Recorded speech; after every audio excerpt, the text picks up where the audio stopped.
हमारे channel Hollywood cinema को subscribe करें और बेल आइकन दबाएं नए वीडियो की नोटिफिकेशन पाने के लिए। दोस्तों नमस्कार, आजकल मैं बात कर रहा हूं the night agent season 2 series के बारे में। लास्ट एपिसोड में हमने देखा कैथरीन उस एजेंट का पता लगा लेती है जो खुफिया खबरें सोलोमन को बेचती थी और फिर कैथरीन उसके साथ सोलोमन से मिलने जाती है एक खबरी बनकर। लेकिन सोलोमन को पहले से ही इस बात की जानकारी थी कि कैथरीन एक जासूस है। एपिसोड के लास्ट में हम देखते हैं कैथरीन और पीटर मिलकर सोलोमन को अरेस्ट कर लेते हैं। अब आगे एपिसोड 7 की शुरुआत 6 साल पहले के समय को दिखाते हुए होती है और हम देखते हैं सोलोमन अपनी गाड़ी से रात में कहीं जा रहा होता है। तभी वो देखता है एक सुनसान जगह पर सड़क के किनारे एक गाड़ी खड़ी होती है और एक आदमी खड़ा होता है। तो सोलोमन अपनी गाड़ी को रोकता है, गाड़ी से बाहर आता है और उस आदमी से बोलता है आपको कोई मदद की जरूरत है तो मुझे बताइए, ऐसे ये जगह काफी सुनसान और खतरनाक है। और हम देखते हैं वो दूसरा आदमी और कोई नहीं जैकब होता है। तो जैकब सोलोमन से बोलता है थैंक यू, लेकिन मैंने टो ट्रक को कॉल किया है, वो थोड़ी देर में यहाँ पहुँचता होगा। तो सोलोमन बोलता है ठीक है, जब तक आपका टो ट्रक नहीं आता तब तक मैं यहाँ रुक जाता हूँ। तो जैकब बोलता है इसकी कोई जरूरत नहीं है, लेकिन सोलोमन उसको समझाता है कि एरिया काफी खतरनाक है। अब हम देखते हैं सोलोमन और जैकब आपस में कुछ बातें करते हैं। अब सीन शिफ्ट होता है अगले दिन। हम देखते हैं जब सुबह सोलोमन अपने घर के बाहर आता है तो दिखता है उसकी गाड़ी के ऊपर एक लिफाफा रखा होता है और सोलोमन जब लिफाफे को खोलता है तो देखता है उसके अंदर एक लेटर होता है जैकब का। जैकब चाहता था कि सोलोमन उसका ड्राइवर बन जाए। अब सीन शिफ्ट होकर प्रेजेंट टाइम में आ जाता है और हम देखते हैं पीटर सोलोमन से पूछताछ कर रहा होता है। तो सोलोमन बोलता है मुझे विश्वास नहीं होता कि तुम्हें ये जॉब कैसे मिल गई, जबकि तुम्हारा बाप तो एक गद्दार था। तो कैथरीन पीटर को इंट्रोगेशन रूम से बाहर बुलाती है। तो कैथरीन बोलती है देखो वो तुम्हें भटका रहा है, वो तुम्हारी कमजोरी ढूंढ रहा है, क्योंकि पहले वो भी मरीन रह चुका है, उसे पता है इंट्रोगेशन कैसे किया जाता है। और मेरी अभी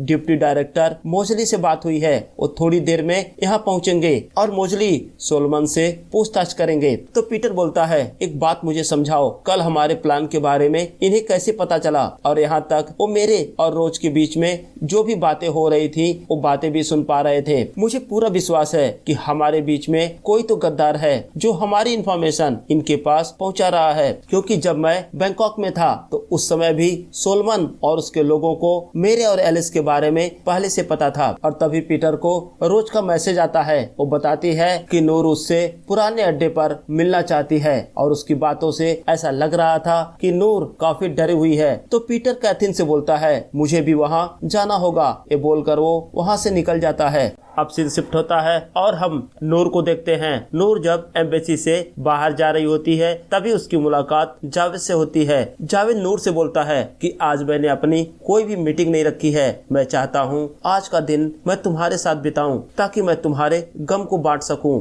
तो नूर जावेद से बोलती है मैं थोड़ी देर के लिए बाहर जाना चाहती हूँ। तो जावेद बोलता है ठीक है, मैं तुम्हारे साथ चलता हूँ। लेकिन नूर जावेद पर नाराज होती है और बोलती है मुझे अकेला छोड़ दो। तो जावेद को नूर का बिहेवियर थोड़ा अजीब लगता है। अब हम देखते हैं नूर उस बेसमेंट में पहुंचती है जहां अक्सर वो लोग मिला करते हैं। तो जब नूर रोज से मिलती है तो उसका पहला सवाल होता है मेरा भाई और मेरी माँ अभी कैसे हैं? तो रोज बोलती है आज रात तुम उन दोनों से मिल सकती हो। रोज की बातें सुनकर नूर को बहुत ही गुस्सा आता है। वो रोज से बोलती है मुझे पता है कि मेरा भाई मारा जा चुका है, लेकिन तुम आज भी मुझसे झूठ बोल रही हो। लेकिन तभी वहाँ पीटर आ जाता है और पीटर नूर को बोलता है कि मैंने ही रोज को बोला था तुमसे छुपाने के लिए, क्योंकि मैं चाहता था कि तुम्हें ईरानी एम्बेसी से निकालकर सेफ हाउस पहुंचाना, और यही वजह थी कि हमने तुमसे ये बात छुपाई। तो पीटर नूर को बताता है कि उस दिन क्या हुआ था और बोलता है इसमें किसी की गलती नहीं है, हालात ऐसे हो गए थे कि तुम्हारा भाई मारा गया। अब नूर अपने माँ के बारे में पूछती है तो पीटर बोलता है तुम्हारी माँ स्वामी के साथ है और आज रात तुम न्यूयॉर्क में उनसे मिल सकती हो। हालांकि नूर को पीटर की किसी भी बात पर अब भरोसा नहीं था। नूर पीटर को भला बुरा कहती है और वहाँ से निकल जाती है। और हम देखते हैं जैसे ही नूर उस घर से बाहर आती है, बाहर कार में जावेद उसका इंतजार कर रहा था। वो दूर से ही नूर के फोटो खींचता है और तभी वो देखता है उसी घर से पीटर और रोज भी बाहर आते हैं, तो जावेद उनके भी फोटो क्लिक करता है।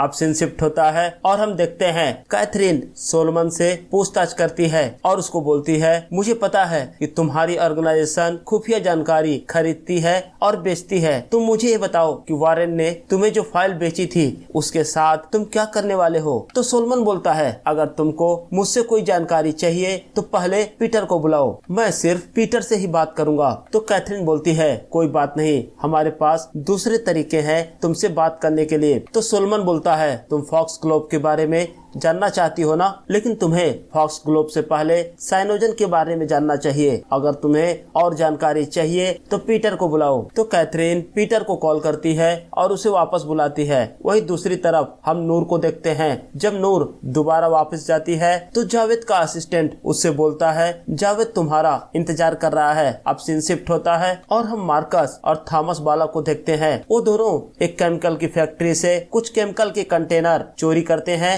और फर्जी डॉक्यूमेंट दिखाकर वहां से निकल जाते हैं। अब सीन शिफ्ट होकर कैथलीन पर आ जाता है। हम देखते हैं कैथलीन, पीटर और रोज एक साथ में होते हैं। तो कैथलीन बताती है, अभी अभी उसे खबर मिली है कि पेंसिल्वेनिया के एक केमिकल प्लांट से साइनोजन का एक ट्रक चोरी हुआ है, जो कि फर्जी पेपर दिखाकर, और मैंने देखा था कि फॉक्स ग्लोब के पेपर में भी साइनोजन का जिक्र था। तो पीटर बोलता है, इसका मतलब साइनोजन भी उन्हीं लोगों ने चुराया है जिन्होंने वो मोबाइल लैब चुराया था। अब वो समझ जाते हैं ये लोग उन्हीं कंपाउंड की चोरी कर रहे हैं जिनका जिक्र फॉक्स ग्लोब में है। इसका मतलब वो लोग इसकी मदद से केमिकल हथियार बनाने वाले हैं। तो इसका मतलब अब हजारों लोगों की जान खतरे में है। तो कैथरीन बोलती है, अगर वो केमिकल वेपन बनाना चाहते हैं तो एक केमिकल से तो बात बनेगी नहीं। हमें ये पता करना होगा कि उन हथियारों को बनाने के लिए कौन कौन से केमिकल की जरूरत होती है। अब वो लोग फॉक्स ग्लोब के उस पेपर को चेक करते हैं तो रोज नोटिस करती है कुछ साइंटिस्ट के नाम जिन्होंने पहले फॉक्स ग्लोब प्रोजेक्ट पर काम किया था। तो रोज उन साइंटिस्ट के बारे में इंटरनेट पे चेक करती है जिनकी लिस्ट उस डॉक्यूमेंट में थी।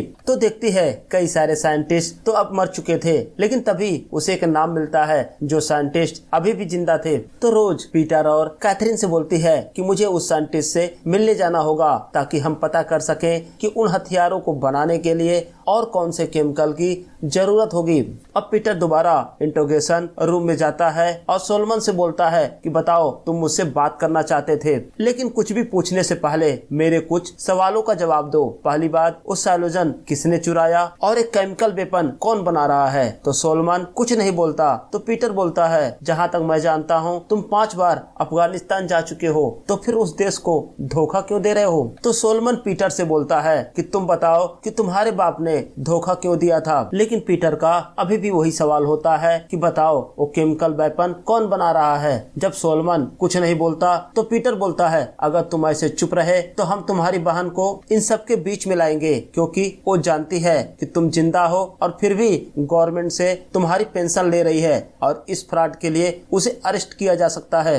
और तुम जानते हो कि जेल में अपाहिज लोगों के साथ कुछ खास अच्छा व्यवहार नहीं होता। तो सोलोमन बोलता है, तो अच्छा, नाइट एजेंट का अब यही काम रह गया है कि अपाहिज लोगों को परेशान करना। तो पीटर बोलता है, नहीं, हमारा काम है तुम जैसे कमीनों से देश की रक्षा करना। लेकिन हम देखते हैं कैथरीन तुरंत ही इंट्रोगेशन रूम में आती है और पीटर को बाहर बुलाकर ले जाती है। अब पीटर बाहर आकर कैथरीन से पूछता है, क्या हुआ? तो कैथरीन बोलती है कि तुमने बहुत बड़ी गलती की। तुम्हें उसे ये नहीं बताना था कि नाइट एक्शन नाम की कोई संस्था भी यहाँ पर है। तो कैथरीन पीटर को बोलती है कि अब तुम सोलोमन से कोई भी पूछताछ नहीं करोगे। अब सीन शिफ्ट होता है और हम देखते हैं अब रोज डॉक्टर कोल से मिलती है और उनसे फॉक्स ग्लोब के बारे में पूछती है। तो पहले तो डॉक्टर कोल सीधे मना कर देते हैं कि मुझे फॉक्स ग्लोब के बारे में कुछ भी नहीं पता। फिर रोज उन्हें फॉक्स ग्लोब की एक फाइल दिखाती है और उन्हें बताती है कि कुछ दिन पहले एक मोबाइल लैब और साइलोजन चोरी हो गया है और हमें लगता है कि कुछ लोग इसकी मदद से केमिकल वेपन बनाना चाहते हैं, तो आपको मेरी मदद करनी ही होगी। और वही दूसरी तरफ हम मार्कस और थॉमस बाला को देखते हैं। वो दोनों उस ट्रक को लेकर जा रहे होते हैं। तभी रास्ते में एक सिक्योरिटी चेक पोस्ट आता है और जब वहाँ का सिक्योरिटी गार्ड उन्हें रोकने की कोशिश करता है तो वो लोग उसे शूट कर देते हैं और गेट को तोड़कर आगे बढ़ते हैं। और इधर हम देखते हैं डॉक्टर कोल रोज को लेकर अपने घर जाते हैं। उनके घर में बेसमेंट में उनका एक स्टडी रूम होता है। तो डॉक्टर कोल रोज से पूछते हैं कि इसके पहले मैं फॉक्स ग्लोब के बारे में तुम्हें कुछ बताऊं, तुम मुझे बताओ तुम क्या जानती हो फॉक्स ग्लोब के बारे में। तो रोज बोलती है जहाँ तक मेरी जानकारी है हमारी गवर्नमेंट ने पहले तो केमिकल वेपन बनाए और बाद में उसका एंटीडोज बनाया ताकि कभी ऐसे अटैक होने पर वो अपने पब्लिक को बचा सके। लेकिन उस एंटीडोज को बनाने के लिए उन्हें 9 पॉइजन बम बनाने पड़े। तो डॉक्टर कोल रोज को बताते हैं कि हमने कुछ एंटीडोज भी बना लिए थे लेकिन बीच में वो प्रोजेक्ट बंद कर दिया गया और मुझे उस प्रोजेक्ट से बाहर निकाल दिया गया। और डॉक्टर कोल ये बताते हैं कि कुछ महीने बाद मुझे पता चला कि विक्टर बाला नाम के एक शख्स ने वो केमिकल बम अपने लोगों पर इस्तेमाल किया था। इसका मतलब सरकार ने चुपके से वो केमिकल बम बनाए और विक्टर बाला ने अपने किसी रिसोर्स से उसे खरीदा था। लेकिन गवर्नमेंट ने विक्टर की बातों को सीरियस नहीं लिया। लेकिन मैंने जब उन लोगों की बीमारियों के सिम्टम्स देखे तो मैंने पाया ये वही सिम्टम्स हैं जो हमने उस केमिकल बम के लिए बनाए थे। और तभी रोज को कैथरीन का कॉल आता है और उसको बताती है कि उन्होंने एक और केमिकल चुरा लिया। तो रोज फोन को स्पीकर पर डालती है और डॉक्टर कोल से कैथरीन की बात कराती है। तो कोल पूछते हैं उन्होंने कौन सा केमिकल चुराया है। तो कैथरीन बोलती है ऑक्सीमल। तो कैथरीन डॉक्टर कोल से पूछती है कि आप हमें बता सकते हैं कि वो लोग इन दोनों केमिकल की मदद से कौन से हथियार बनाएंगे। तो डॉक्टर कोल बताते हैं इन दोनों की मदद से KX बनाया जा सकता है। तो पीटर डॉक्टर कोल से पूछता है क्या उन्हें किसी और केमिकल की जरूरत होगी। तो डॉक्टर बोलते हैं मेरे हिसाब से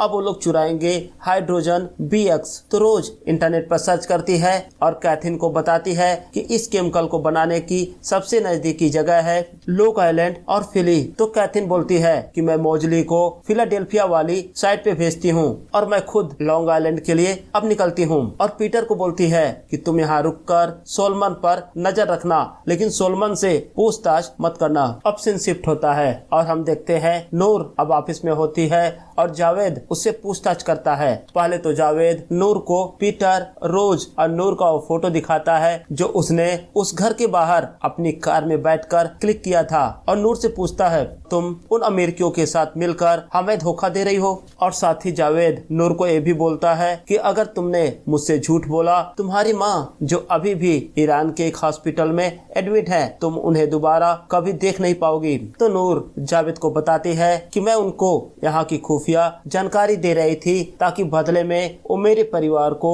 ईरान से शिफ्ट करके US में ला दें। तो नूर जावेद को बोलती है कि देखो जावेद मैं मानती हूँ मुझसे कुछ गलती हुई है लेकिन हम एक सौदा अभी भी कर सकते हैं। मैं जानती हूँ तुम पीटर को पकड़ना चाहते हो और इस काम में मैं तुम्हारी मदद कर सकती हूँ। और वही दूसरी तरफ हम कैथरीन को देखते हैं। कैथरीन जब तक उस केमिकल प्लांट पर पहुँचती तब तक उसे पता चलता है कि वो लोग पहले ही हाइड्रोजन BH चुरा चुके हैं। अब कैथरीन पीटर को कॉल करती है और उसे बताती है कि उनकी कई सारी यूनिट है और वो लोग एक साथ ही सारे केमिकल चुरा चुके हैं। अब मैं और मोजली वहाँ आ रहे हैं सोलमन से पूछताछ करने के लिए। अब सीन शिफ्ट होता है और हम देखते हैं मार्कस थॉमस अपने लोगों के साथ डॉक्टर कोल के घर पहुँच चुके थे क्योंकि उन्होंने वो सारे केमिकल चुरा लिए थे जिनकी जरूरत केमिकल वेपन बनाने में थी। अब उन्हें जरूरत थी डॉक्टर कोल की जिनकी मदद से केमिकल वेपन बना सके। और हम देखते हैं वो लोग डॉक्टर की फैमिली और रोज को पकड़ लेते हैं। और वही दूसरी तरफ जब कैथरीन अपने ऑफिस पहुंचती है तो देखती है